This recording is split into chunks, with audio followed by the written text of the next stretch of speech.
U.S. Senate race, 4 women have come forward with allegations that Roy Moore pursued sexual relationships with them when they were just teenagers. Hello, I'm Sherry Jackson. And I'm Jim Dunaway. The alleged encounters occurred decades ago, but on the eve of the December vote, questions are being asked tonight. We have live team coverage, and we start with Stefan Dingle, who is live at the BJCC for a Republican Party fundraising event. That's right, Jim. The GOP fundraiser happening inside, but these allegations, which were originally reported by the Washington Post, obviously could have a huge impact on this Alabama Senate race and voters as they are set to head to the polls just next month. Now, according to the Post, Lee Corfman is claiming Moore made inappropriate advances and had sexual contact with her in 1979 when she was just 14 years old. Now, Moore faces his Democratic opponent, Doug Jones, on December 12th, and some Republicans are already calling on him to step aside to give another GOP candidate a chance at winning. Well, I don't know. It's a devastating, nasty story. If the revelations, if that's true, I don't believe there'd be any place for him in the U.S. Senate.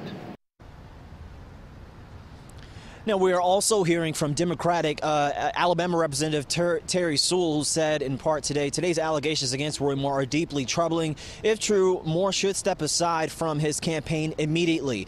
Now, Alabama voters deserve a candidate they can trust and who represents decency. Now, Roy Moore did issue a response today saying in part that the charges are completely false and a desperate political attack. We're going to continue to follow this developing story. We're going to work on getting you guys some more reaction coming up tonight at 10. We're live in Birmingham. Stefan Dingle, CBS 42 News, local coverage you can count on. Now, one woman alleges physical sexual contact with Roy Moore while she was 14. 3 others between the ages of 16 and 18. And they asked them, or they say, or claim that Moore asked them on dates back then. CBS 42 has been reaching out to those women and their attorneys since this story broke. CBS 42 News reporter Michael Clark live in Etowah County, where some of these women say they met Moore when he was an assistant district attorney. Yeah, that's right, Sherry. You mentioned Lee Corcoran, that 14-year-old. She says that she met Moore when he was an assistant district attorney here at the Etowah County courtroom. She says later on they had a physical encounter but did not have sexual intercourse. We've been talking to some of these accusers and their attorneys this afternoon, and I just spoke with Deborah Weston Gibson this afternoon. She confirmed she was just 17 years old when Moore asked her out after speaking to her high school civics class when he was 34 years old. She says she stands by her statements to the Washington Post where she alleged the two dated for a few months and kissed a couple of times. She went on to tell the paper she's now realized the age difference at the time made it inappropriate, and statements, attorneys or family members from all of the women involved say that the newspaper article accurately represented their views. Roy Moore, of course, does not feel that way, and he has repeatedly denied the accusations through spokespersons today. Obviously, a lot of reaction to these explosive accusations here in Roy Moore's home county. We'll, of course, be talking to folks about how they feel about what has come out today. We'll bring you reaction at 10 o'clock. But for now, reporting live outside of the courthouse in Gadsden, Michael Clark, CBS 42 News, local coverage you can count on. So where do we stand in the race for the U.S. Senate? Roy Moore leads Democratic candidate Doug Jones by double digits in most recent polling. Jones did issue a short statement regarding the allegations today. He says simply, Roy Moore needs to answer these serious charges, end quote. State Auditor Jim Ziegler has come out in defense of Roy Moore today. We spoke with him earlier on phone and asked him if the Alabama Republican Party needed to address the situation. Roy Moore has denied these accusations from 37 years ago. It would be a shame to overturn the will of the people who nominated Roy Moore in the Republican primaries. That is Jim Ziegler. Now we're continuing our team coverage on these new allegations that surfaced against Senate candidate Roy Moore. Political analyst Steve Flowers joining us now in studio to weigh in on this. And Steve, thank you for joining us.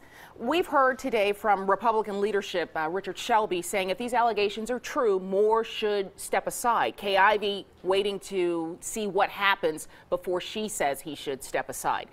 You tell me, should Roy Moore step aside? Well, Senator Shelby, I would have to concur. If indeed the allegations have any validity, then it's a shame, and he should not serve in the Senate. But in saying that, it's almost a he said, she said scenario where something happened 37 years ago. But it's a serious thing that's being alleged here. Oh, it is serious, but whether it's true or not is another story. It was reported by the Washington Post, and most Alabamians look at something from the Washington Post as being liberally slanted and something against Moore. They'd probably leave the Jasper Daily Mountain Eagle more than they would the Washington Post. Well, Jim Ziegler said, in fact, you know, he wants to know why these allegations hadn't surfaced before today. So he thinks it's a dirty political trick. But is it? The perception is reality in politics, and the perception among Roy Moore supporters will be that it was a scandalous, Washington Post-driven, liberal-driven allegation story that has no validity. And in my political opinion, it has no effect on the election.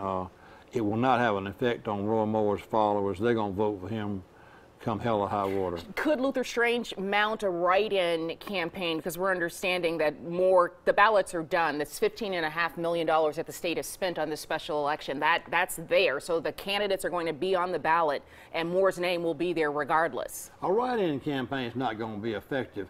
What has happened, though, Sherry, in this race, and I think it's a close race, not because of these allegations of sexual misconduct allegedly 40 years ago, but the fact is the establishment, sophisticated, urbane Republicans are not going to vote for Roy Moore. He embarrasses them.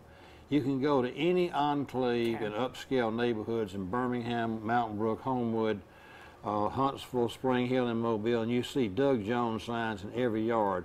The problem that Moore has is there are establishment Republicans who are going to vote against him regardless. That election is December 12th. CBS 42 is your local election headquarters. I want to thank political analyst Steve Flowers for joining us now to talk about this breaking news story that we'll continue to follow on the CBS 42 News at 10.